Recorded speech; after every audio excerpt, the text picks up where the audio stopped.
इस वीडियो में फ्रेंड्स आपके साथ मोगरे के पौधे को लेकर कुछ ऐसे टिप्स और एक आपके लिए होममेड फर्टिलाइज़र शेयर करने वाली हूं कि जो खाद अगर आप आपके मोगरे के पौधे में देते हैं तो आपके पौधे की ग्रोथ फास्ट होगी, प्लांट में नई नई कलियां बनती रहेगी। बरसात के टाइम में पौधों में कुछ इंसेक्ट लग जाता है, उसके लिए भी एक आपको घरेलू सोल्यूशन बताऊंगी जिसका यूज़ अगर आप आपके पौधे में करते हैं तो वो इंसेक्ट नहीं लगेगा।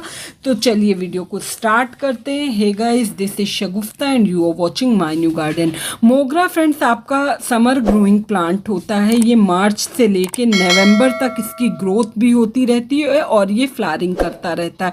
अगर हम अपने पौधे में कुछ चीज़ों का ध्यान देंगे और कुछ जो खाद डालेंगे तो आपके भी पौधे में बहुत सारी कलियां बनती रहेंगी और फूल खिलते रहेंगे। मोगरा के पौधे के लिए जो आइडियल टेम्परेचर है, जब टेम्परेचर आपका 35 डिग्री से कम हो जाता है तो फिर प्लांट की ग्रोथ स्लो हो जाती है, प्लांट में फूल आना कम हो जाता है। तो अगर आपके पौधे में फूल कम आ रहे हैं तो कुछ टिप्स को फॉलो करके आप अपने पौधे पे लगातार फ्लावरिंग ले सकते हैं।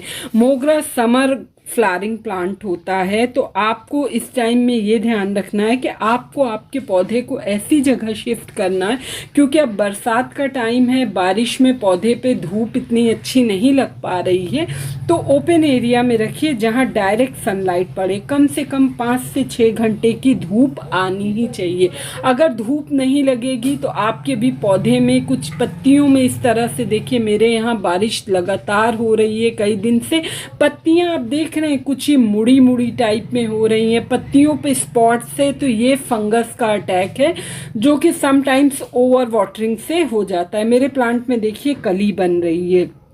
प्लांट की ग्रोथ, मोगरा के पौधे पे लगातार फूल लेने के लिए सबसे ज़रूरी ये होता है कि प्लांट अपनी ग्रोथ करता रहे। अगर प्लांट की ग्रोथ होना बंद हो जाएगी तो प्लांट डोरमेंसी में जाने लगता है और पौधे में फूल तब तक नहीं बनेगा जब तक पौधे पे न्यू ग्रोथ नहीं आएगी। तो मोगरा के पौधे पे ज़्यादा फूल लेने के लिए सबसे पहले आप हर एक ब्रांच की पिंचिंग कर दीजिए। कटाई छटाई एक बहुत ज़रूरी है। जो भी ब्रांच आपकी एकदम सूखी है, काफ़ी टाइम से उसमें कोई ग्रोथ नहीं हो रही है, तो आप उनको कट करके हटा दीजिए। 1 से 2-2 इंच आपको कट करना है। तो उससे क्या होगा कि पौधे में लगातार नई ब्रांच आएगी। जब आप कट करेंगे तो ब्रांच आएगी और मोगरा के पौधे पर नई ब्रांच पे ही फ्लावरिंग आती है। तो ज़्यादा ग्रोथ लेने के लिए आप 15 से 20 दिन में एक बार इनकी टिप की प्रूनिंग यानी पिंचिंग करते रहिए, वरना आपका पौधा डोरमेंसी में चला जाएगा और फ्लावरिंग करना बंद कर देता है। इसके बाद अगर काफ़ी लंबे टाइम से आप ये भी देखिए कि कहीं कोई जगह है जहाँ कोई ब्रांच नहीं आ रही है तो आप उस ब्रांच को ज़रूर कट कर दीजिए। बात करती हूँ इस तरह के, देखिए जब आप ब्रांच कट कर रहे हैं तो जो फूल स्पेंट होके मुरझा के पौधे में लगे हुए हैं उनको भी कट कर दीजिए, तो क्योंकि वो अननेसेसरी पौधे की एनर्जी सक कर रहे हैं। वाटरिंग की बात करूँ फ्रेंड्स तो मोगरा का पौधा मिट्टी के सूखने पर ही पानी दीजिए, क्योंकि ओवर वाटरिंग मेरे पौधे में देख रहे हैं लगातार बारिश हो रही है हमारे यहाँ कई दिनों से, जिस वजह से पत्ते की कुछ कुछ पत्तियाँ पीली हो रही हैं पौधे की, और ये ज़्यादा पानी होने के वजह से होता है। और जब पौधे में ज़्यादा पानी हो जाता है तो फंगस भी लग जाती है। तो इसलिए मैंने अपने प्लांट को ओपन एरिया में रखा है जहाँ अच्छी सनलाइट पड़ रही है। वाटरिंग, जब भी मिट्टी गीली हो तो आपको पानी नहीं देना है। मोगरे के पौधे में या फिर कोई भी पौधा हो, जब उसकी मिट्टी हल्की सी ड्राई हो जाए तभी आप पानी दें, और जब इनमें फूल खिले हों तो एक मॉइस्चर मेंटेन करके रखिए। मेरे पौधे में देखिए जगह जगह से उनकी न्यू ब्रांच, न्यू ग्रोथ आना स्टार्ट हो गई है। आज जो मैं आप लोगों के साथ खाद शेयर करूंगी वो टोटली फ्री की खाद है, होममेड ऑर्गेनिक खाद है जो कि आप पौधे में देते हैं तो बहुत अच्छा आपको रिजल्ट मिलेगा। आपका पौधा फिर से नई ब्रांच निकालना शुरू कर देगा, पौधे की ग्रोथ अच्छे से होना स्टार्ट हो जाएगी। इसके लिए फ्रेंड्स सबसे पहले आपको क्या करना है कि पौधे की मिट्टी की गुड़ाई कर लीजिए। जैसा मैंने बताया हमारे यहाँ ज़्यादा बारिश हो रही है इसलिए मिट्टी थोड़ा इस तरह की गीली है, लेकिन आप जब ये खाद दें तो आपकी मिट्टी थोड़ा सूखी होनी चाहिए, क्योंकि इतनी गीली मिट्टी में आप खाद ना दीजिएगा।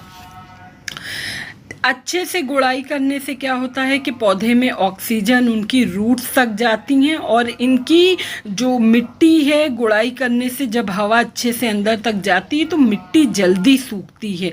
10 दिन में या फिर आप 8 दिन में एक बार पौधे की गुड़ाई ज़रूर करिए। गुड़ाई बराबर करते रहने से मिट्टी भुरभुरी भी बनती है, और जो समटाइम्स हम लोग मिट्टी बनाते हैं तो मिट्टी सख्त हो जाती है ना, तो जब आप प्रॉपर गुड़ाई करते हैं तो वो मिट्टी लूज होती है और भुरभुरी बनती है। आज जो मैं खाद दूंगी अपने पौधे में वो होममेड और एकदम फ्री की खाद है। उसके लिए आपको करना क्या है, मिट्टी की गुड़ाई करने के बाद ये देख रहे हैं आप, ये है चाय की पत्ती, ये इस्तेमाल की हुई चाय की पत्ती है। चाय बनाने के बाद जो चाय पत्ती छन्नी में बच जाती है उसको अच्छे से धो लीजिए कि उसका दूध और चीनी जो है उसमें वो निकल जाए। बरसात के टाइम में अगर अदरक के पीसेस वगैरह आपने डाले हैं तो उनको निकाल दीजिएगा, वरना वो भी फंगस क्रिएट करते हैं। 2 गमलों के हिसाब से मैं ये खाद बना रही हूँ, तो मैंने अंदाज़न, ये बहुत छोटा चम्मच है, इससे मैंने 4 चम्मच या 3 चम्मच ले लिया है ये खाद।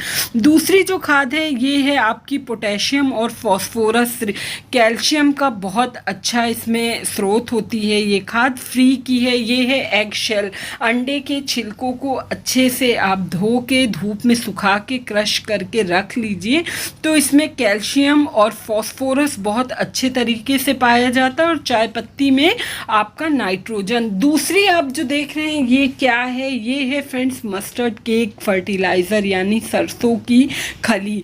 ये पौधे में देने के लिए बहुत ज़रूरी। इस टाइम अगर आप इसका लिक्विड बना के देंगे तो मिट्टी सूखी हो तभी आपको लिक्विड देना है, लेकिन बरसात के टाइम में इसका मैं लिक्विड नहीं यूज़ करूँगी। ये बहुत अच्छे, इसमें बहुत सारे माइक्रो न्यूट्रिएंट होते हैं। प्लांट की आधी से ज़्यादा प्रॉब्लम इससे दूर हो जाती है। ये जहाँ गाय भैंस का खाना मिलता है वहाँ ईज़िली आपको ये खाद मिल जाएगी। ये खाद दे रहे हैं आप तो मिट्टी थोड़ा सा आपकी सूखी होनी चाहिए, तब आपको ये खाद देना। इन तीनों को देखिए अच्छे से मिक्स कर लिया है आपने। मिक्स करने के बाद आप इसको पर पॉट 1 से 2 चम्मच डाल दीजिए। बड़े वाले चम्मच से मिट्टी के नीचे आपको गुड़ाई करके, खाद हमेशा चाहे ऑर्गेनिक हो या केमिकल, मिट्टी के नीचे ही देना चाहिए। स्पेशली जब मॉनसून का टाइम हो, बारिश के टाइम हो, तो उस टाइम में इस चीज़ का खास ध्यान देना चाहिए। अब एक बात है, खाद डालने के बाद हमेशा वाटरिंग करते हैं, लेकिन मेरी मिट्टी पहले ही गीली है इसलिए मैं पानी नहीं डालूंगी।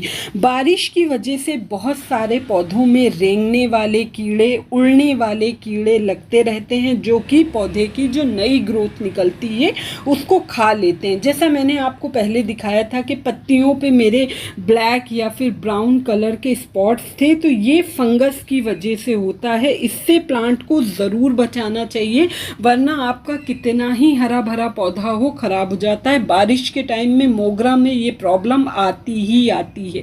इसको आप दूर होममेड खाद से कर सकते हैं। देखिए 1 लीटर तक ये सादा पानी है, इसमें ये जो आप खाने वाला सोडा होता है जो हम लोग चना वना गलाने में यूज़ करते हैं किचन में, 1/4 टीस्पून, मतलब 1 चुटकी से थोड़ा ज़्यादा, ये आपको 1 लीटर पानी में ले लेना है और इसको अच्छे से मिक्स कर लेंगे। मिक्स करने के बाद आप सभी पौधों में पत्तियों के ऊपर नीचे अच्छे से स्प्रे करिए, तो इससे पौधे में कोई फंगस भी लगा होगा तो धीरे धीरे करके दूर हो जाएगा। बरसात के टाइम में पौधों में मकड़ियाँ लग जाती हैं जो कि पत्तियों में जाला बना देती हैं, जिससे प्लांट का जो फोटोसिंथेसिस का प्रोसेस होता है वो स्लो हो जाता है और पौधे की नई ग्रोथ आना भी एक टाइम के बाद बंद हो जाती है। तो इससे वो मकड़ी वगैरह भी आपके प्लांट से निकल के चली जाएंगी। और दूसरी, ये खाद आप जब दे रहे हैं इंसेक्टिसाइड, फंगीसाइड, तो आप धूप में ना दीजिएगा, जब छाएं हो तभी आपको इसको देना है।